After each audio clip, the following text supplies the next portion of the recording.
What's up, guys? For this episode of Flip Bits, I wanted to go into the Logic session for Gouda Bear, and I wanted to show you guys all of the synths that are going on in the song. Some of them are a little more buried, and you might not actually hear them in the context of the full mix. So let's dive in. Looking at the session here, we've got about 9 synth tracks or auxiliary stuff aside from the core instrument.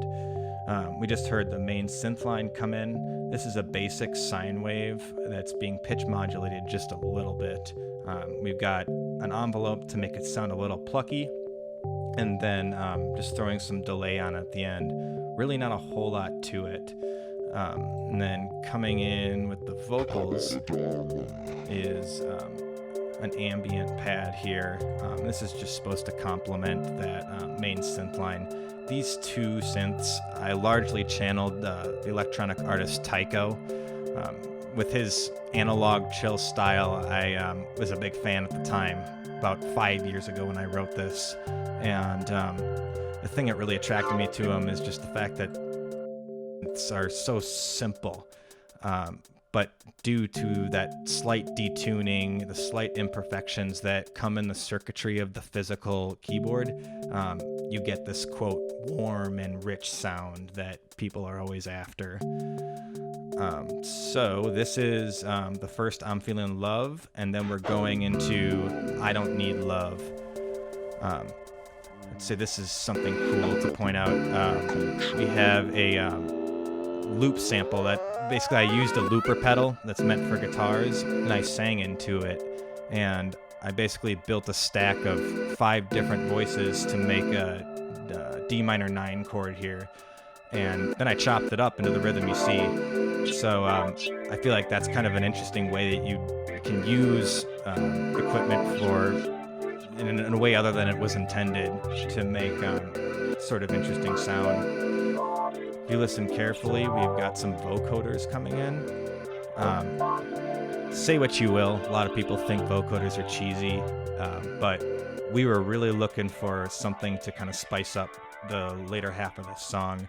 And at one point I just said, screw it, we'll give it a try. And it turns out that really was what we were missing. So this part sounds kind of empty because it's mainly driven by guitars. This is the bridge. And then it's going to come into the guitar solo at the end here.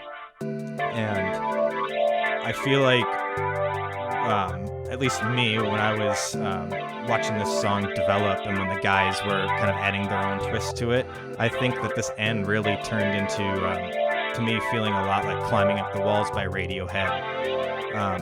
The song starts off so quiet, but then towards the end, we end up with this big, grandiose ending that just devolves into absolute chaos.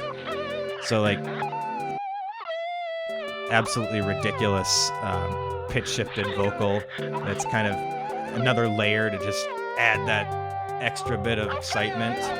And then I think the cooler thing that really makes it feel like Radiohead is we basically put some delay on a vocal sample from Alex, and then when you're changing the delay time, it's what makes all those weird warbly noises. If you listen to the end of Karma Police or the end of Climbing Up the Walls, you'll hear something very similar. So yeah, I'm glad to have been able to contribute to a Flip Rushmore song while crediting Radiohead. So really that's all there is to it. I wish I could get in a little longer, but I would be here for an hour. So thanks for watching if you've gotten this far. We really appreciate it. And comment, like, subscribe, all of that fancy stuff. And yeah, have a good day.